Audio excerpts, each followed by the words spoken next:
Oh, yeah, it's that time. Another gobbet of pus. Or as the French would say, un gobbet de pouce. Would the French say that?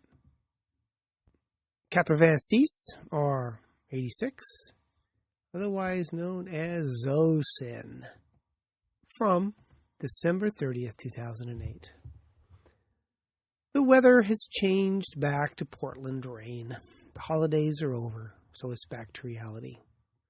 The ICU fellow said to me, "So, I hear you don't think much of Zosin." True story. I can count on one finger, probably the middle one, the number of times I have prescribed Zosin, a.k.a. piperacillin tazobactam. I don't trust it, or any of the other beta-lactamase inhibitors, such as Timentin, which is ticarcillin clavulanate, or Unisin, Unisin, which is ampicillin clavulanate. Why, you might ask, or perhaps you might ask, pourquoi? Because the beta-lactamase inhibitor once said there were weapons of mass destruction, and when I looked, well, I found no weapons of mass destruction. So I can't trust them. And, as our soon-to-be ex-president so eloquently put it, quote, there's an old saying in Tennessee, I know it's in Texas, probably in Tennessee, that says, fool me once, shame on you. Fool me, you can't get fooled again, end quote. He must have been thinking of The Who, greatest rock band of all time. Now, for you who are unaware, Zosin is a class of antibiotics that contains two drugs. One, the antibiotic. One of the mechanisms by which bacteria are resistant to antibiotics is to make enzymes, called beta-lactamases, that degrade antibiotics. It makes the antibiotic wear bunny suits. What could be more degrading? The antibiotic is combined with a drug, a beta-lactamase inhibitor, that prevents the antibiotic from being degraded by inactivating the beta-lactamase. It sort of builds self-esteem, as it were. My problem? Several. The antibiotic and inhibitor have different pharmacokinetics, so you're always hoping there is enough inhibitor around to allow the antibiotic to kill. Antibiotics are classically referred to as bullets, which is a bad metaphor, since I can kill you with a single bullet, but it takes hundreds or even thousands of antibiotic molecules to kill a bacterium. Rather than a bullet, antibiotic effects are more akin to death by 1,000 cuts.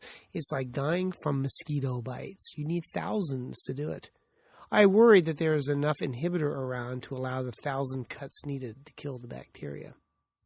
If the organism makes a beta-lactamase that is not affected by the beta-lactamase inhibitor, and the majority of the hundreds of beta-lactamases are not inhibited by beta-lactamase inhibitors, then the beta-lactamase inhibitor inhibits the antibiotic instead.